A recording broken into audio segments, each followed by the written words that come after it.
इस वीडियो में आपको 11th क्लास इंग्लिश सब्जेक्ट का कंप्लीट सॉल्यूशन देखने को मिलेगा। यदि आपको और भी सब्जेक्ट की वीडियो देखनी है तो मैं YouTube channel MS education TV के ऊपर जाके देख सकते हैं। यदि आपको PDF डाउनलोड करनी है तो नीचे कोने में वेबसाइट दी हुई है, इस वेबसाइट से जाके आप डाउनलोड कर सकते हैं। सबसे पहले देखिए section A reading skills. First question, read the following passage carefully and answer the questions that follow by choosing correct options given.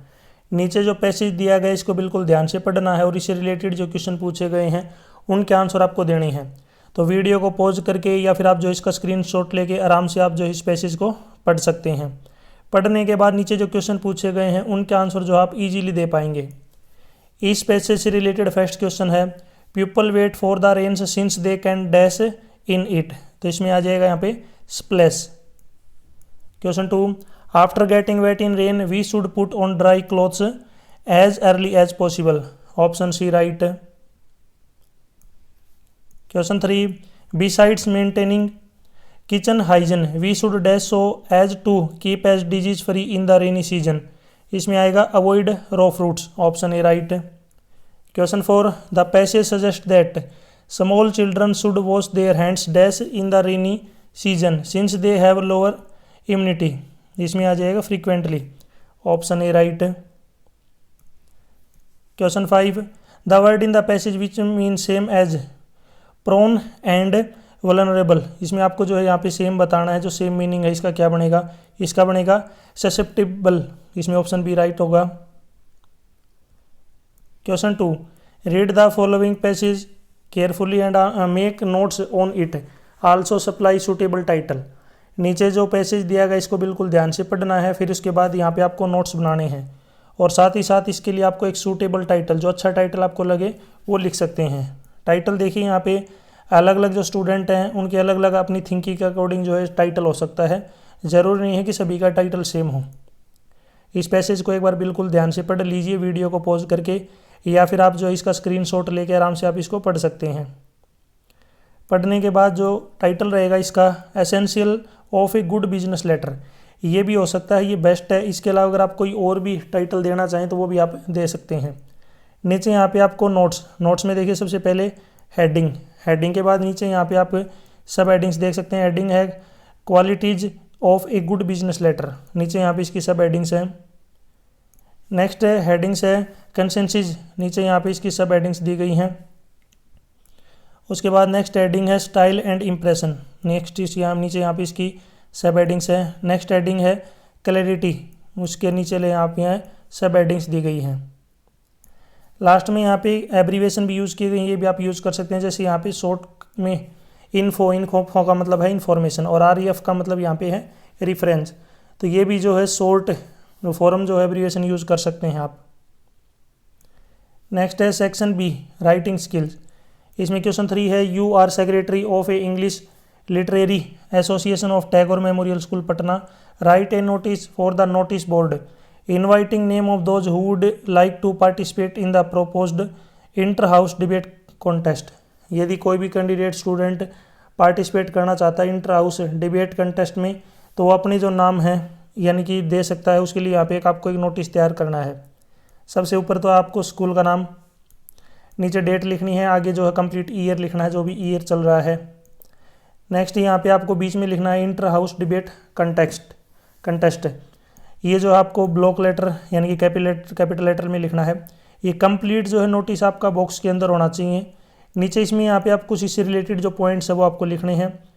लिखने के बाद लास्ट में आपको यहाँ पे लिखना है सेक्रेटरी, जो भी आपका पोजीशन है जिस भी स्कूल के लिए आप लिख रहे हैं वो आप यहाँ पे आपको कंप्लीट लिखना है लास्ट में। सेक्शन C ये ग्रामर पोर्शन है, इसमें आपको कोई 6 अटैम्प्ट करने हैं, कुछ है। फर्स्ट है Mohan is dash intelligent boy but he is clever. इसमें आ जाएगा N, क्योंकि यहाँ पे जो है वोवल की साउंड आ रही है आई की, तो इसमें यहाँ पे क्या लगेगा आर्टिकल N। कुछ जो है A भी समझ सकते हैं, A नहीं आएगा। यहाँ पे आपको याद रखना जो N है, क्योंकि आप बोर्ड एग्जाम के अकॉर्डिंग दे रहे हैं, तो बोर्ड एग्जाम के अकॉर्डिंग जो है यहाँ पे आपका आर्टिकल रहेगा N। Second, I always keep dash money in my pocket. इसमें आएगा I always keep some. Option B right. 3, how many cups of tea dash yesterday. इसमें आएगा डिड यू ड्रिंक, इसमें जो वर्ब बननी है आपको, पास्ट टेंस की बात है। नेक्स्ट है 4, नीतू हैज चैलेंज्ड राजेश, यहाँ पे आपको वॉइस चेंज करनी है तो इसमें वॉइस क्या होगा, इसमें आएगा Rajesh has been challenged by Neetu. First जो ऑप्शन है यहाँ पे क्या रहेगा, राइट। लास्ट में जो आपको यहाँ पे फुल स्टॉप, ये भी जो आपको याद रखना है, लास्ट में आपको फुल स्टॉप लगाना है। नेक्स्ट है 5, if only it dash would stop hailing, यहाँ पे मॉडल भरना है, इसमें मॉडल आएगा would, option C right.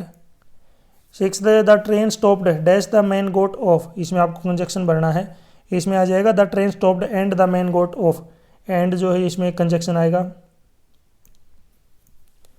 Next है 7, irregular work dash not bring success, आपको नॉट ब्रिंग जो वर्ब दी गई इसमें आपको वर्ब भरनी है, कौन सी वर्ब सही रहेगी, इसमें आएगा does not bring, option A right. Next we dash came, verb है कैम, बैक बाई 10, इसमें आपको वर्ब भरनी है, कैम की कौन सी फॉर्म होगी, तो ये लगेगा shall have came, option C right. Next है section D, prose and poetry.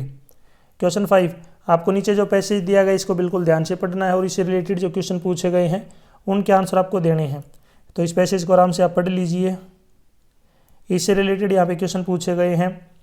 First question है name the lesson this extract has been taken, यानी कि एक्सट्रैक्ट कहाँ से लिया गया है, लिया गया है the ailing planet the green moment role, option B right.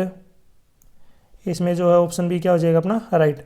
आप मुझे कमेंट सेक्शन में बताएंगे ये जो लेसन है इसके राइटर का नाम, राइटर या फिर इसके ऑथर का क्या नाम है, ये आप मुझे कमेंट सेक्शन में ज़रूर बताएं नीचे जो दिया गया है। Second question, what is growing concern survival of the earth. Next, what does the environmental problem show, it may affect our future, option B right. Question 4, what has this new world vision given to us, इसमें आएगा holistic view. Question 5, give the antonym of the word dissociated, इसका antonym बताना है। Antonym का मतलब होता है opposite word, तो इसका अपोजिट बनेगा associated, option C right.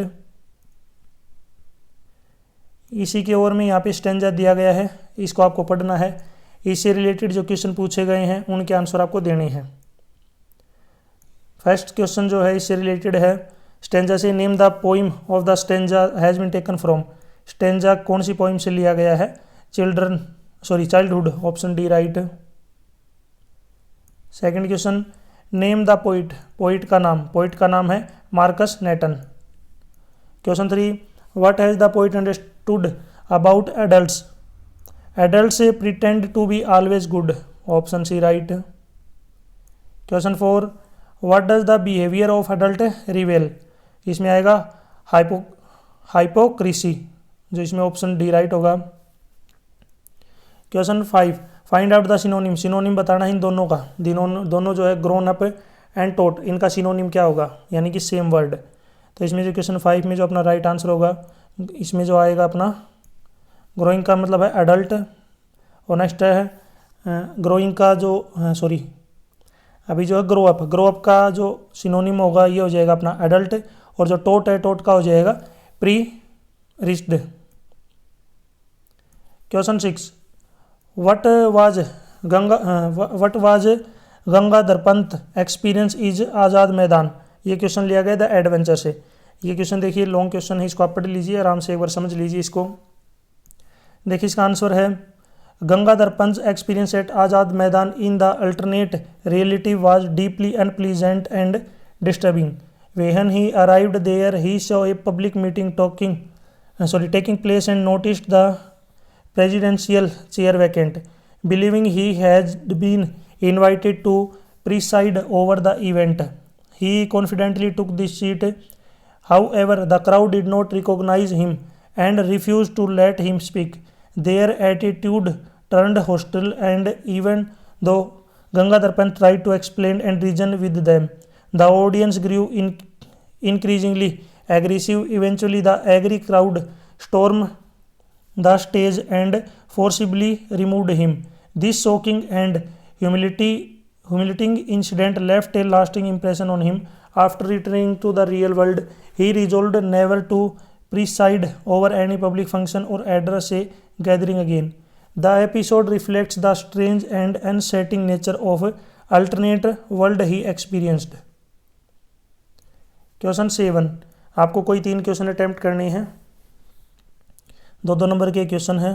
First है, what was the happiest moment of the day of grand mother. ये क्वेश्चन लिया गया है द पोर्ट्रेट ऑफ लेडी से। Answer, the happiest half hour of the grand mother's day was when he fed the sparrows in the afternoon. After finishing her prayer, she sat in the veranda with bits of bread and hundreds of sparrows flocked around her, even perching on her shoulder and head. Their company filled her with deep peace and joy, making this most delightful moment of her day. यहाँ पे जो अपने पास ये जो है the portrait of A lady, इसका writer का नाम आप कमेंट सेक्शन में ज़रूर बताएं, ऑथर कमेंट जो राइटर जो भी हैं। What do you understand about the word pharaoh. Pharaoh का जो है यहाँ पे आपको इसका वर्ड से क्या समझते हैं, ये क्वेश्चन लिया गया है discovery Tut the saga continues से। In the lesson discovery Tut the saga continues the term pharaoh refers to the ancient king of Egypt. The word literally means great house, symbolizing the royal palace and authority. Pharaohs like Tutankhamun were powerful rulers who were considered divine figures and governed Egypt for centuries as heads of both the state and the religion. Next है इसमें third question, what was Andrews view of marriage. ये question लिया गया था birth से। Answer, Andrew believed that marriage was something good and peaceful. Although he had seen a few unhappy marriages around him, he still felt that marriage could bring love and happiness. But when he thought about Christine, he became confused and worried. His own doubts made him feel unsure, even though he basically trusted and respected the idea of marriage. Question 4, why was John Byro suffering from loneliness. ये question लिया गया है summer of the beautiful white horse से। Answer, John Byro was suffering from loneliness because he had lost his horse, which was not only the companion but also very important for his daily work. Being a poor farmer he dependent on the horse for travelling and farming task. Its theft made him feel empty and sad. And since he lived alone, the loss increased his sense of loneliness. Question 8. Why did the poet get surprised when he gets an answer from the rain? ये question है the voice of the rain से लिया गया है question. Answer, the poet surprise to get an answer from the rain because it is an inanimate and non-living element and is not expected to speak. He casually asks the rain who it is and is amazed when the rain replies in a human-like voice. This unexpected moment of personification surprises him and reveals the rain voice as a part of the eternal cycle of nature, where rain rises from earth, returns to it and nurtures life. इसी के ओर में एक और question है, what can you say about the childhood of the poets mother. ये question लिया गया है ए फोटोग्राफ से। इसमें जो है ये पोइट के पोइम है, ये पोइम का नाम है photograph. Answer, the poets mother had a joyful and innocent childhood full of care free moment. The photograph shows her at around 12 years old, happily enjoying a day at the sea with her two younger cousins. They are seen holding hands, smiling and playing, which reflects their close familyhood bond. She is described as the big girl, lovingly looking after the younger one, which adds warmth to scene and shows the simplicity and happiness of her early life. यहाँ तक video complete हो चुकी है। Video अच्छी लगी है तो उसको लाइक करें, अपने दोस्तों के साथ ज़रूर शेयर करें। वीडियो के बीच में मैंने आपसे कुछ क्वेश्चन पूछे हैं, उनके आंसर आप मुझे ज़रूर कमेंट सेक्शन में बताएं। यदि आपको और भी वीडियो देखनी है तो मेरे चैनल MS एजुकेशन TV के ऊपर जाके देख सकते हैं। PDF डाउनलोड करनी है तो नीचे कोने में वेबसाइट दी हुई है, इस वेबसाइट पे आप जाके डाउनलोड कर सकते हैं। यदि आप मेरे से कॉन्टैक्ट करना चाहते हैं तो सोशल मीडिया के जो लिंक है आपको इसी वीडियो के डिस्क्रिप्शन में मिल जाएंगे, वहाँ से आप मेरे को फॉलो कर सकते हैं और कॉन्टैक्ट कर सकते हैं। Thanks for watching.